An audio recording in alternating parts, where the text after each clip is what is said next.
Bonjour chers élèves, je suis Madame Kwaku Brigitte, institutrice. Ce matin, nous allons faire un cours de mathématiques pour les élèves de CM2.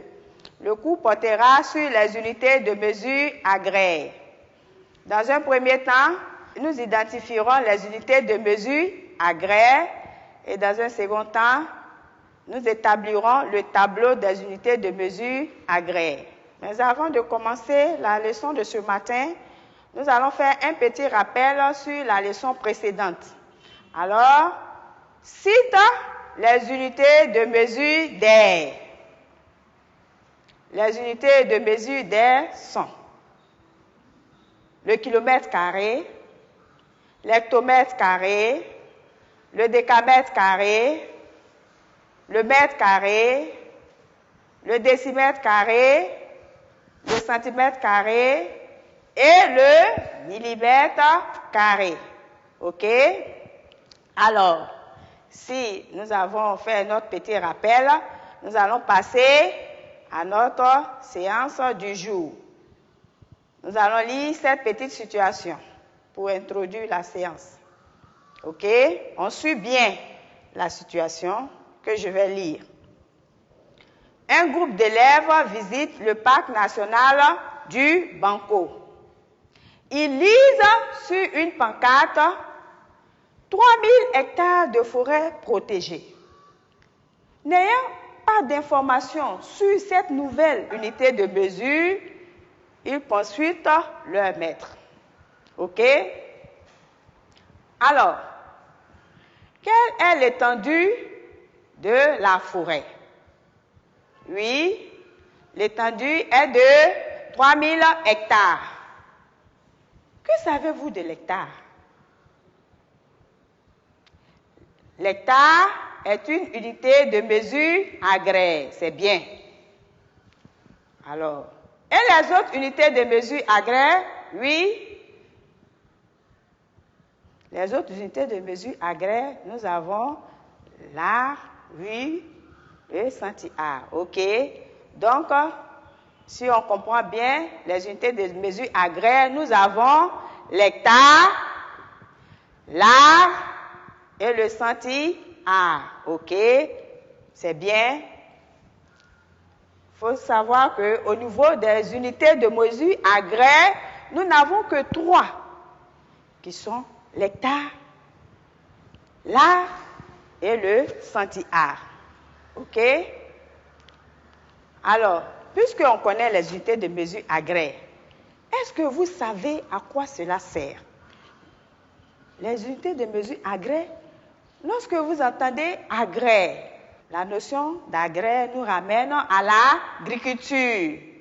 Donc, les unités de mesure agraire ne sont rien d'autre que les unités que nous utilisons souvent pour mesurer des parcelles cultivables, telles que les forêts, OK, les plantations. Maintenant, nous connaissons les unités de mesure agraire. Nous savons à quoi cela sert. Mais pour mieux les manipuler, nous allons voir le tableau. Nous allons les mettre dans un tableau. Alors, on va établir le tableau. Suivez. Nous avons l'hectare, l'ar et le centiare. OK? On regarde bien dans ce tableau. Au niveau de chaque unité, nous avons 2 colonnes. OK? Lorsque nous irons pour les conversions, lorsque nous allons faire les conversions, nous irons de 100 à 100. C'est pour cela que vous observez les 2 colonnes au niveau de chaque unité. Maintenant, vous connaissez les unités de mesure agraire, vous connaissez le tableau. Alors, nous allons voir si vous avez bien suivi.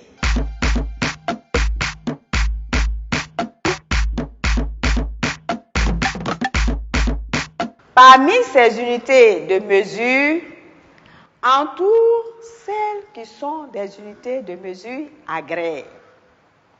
Parmi ces unités de mesure, entoure celles qui sont des unités de mesure agraire. On a le litre, le mètre carré, l'art, le centimètre carré, le centi-art, le décimètre et l'hectare. Vous avez 1 minute.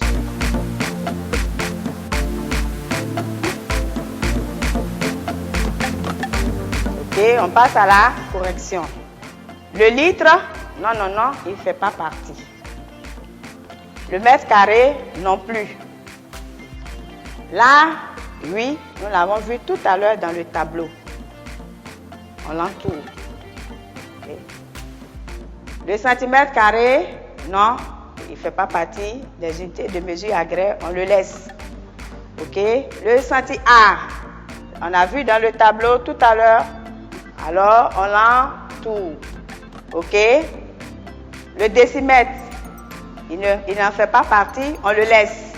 L'hectare, oui, c'est une unité de mesure agréée, on l'entoure. Ok? Ceux qui n'ont pas trouvé, vous prenez rapidement la correction.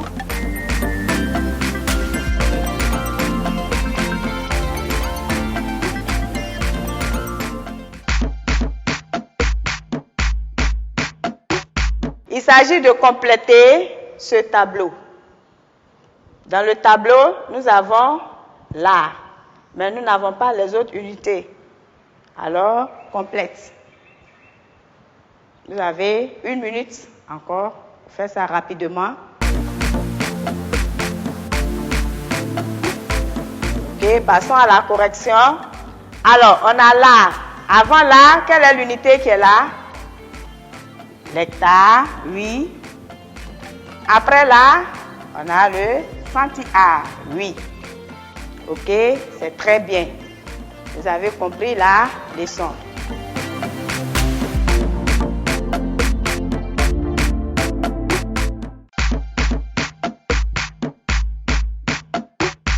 Maintenant, vous prenez l'autre exercice pour vous exercer à la maison.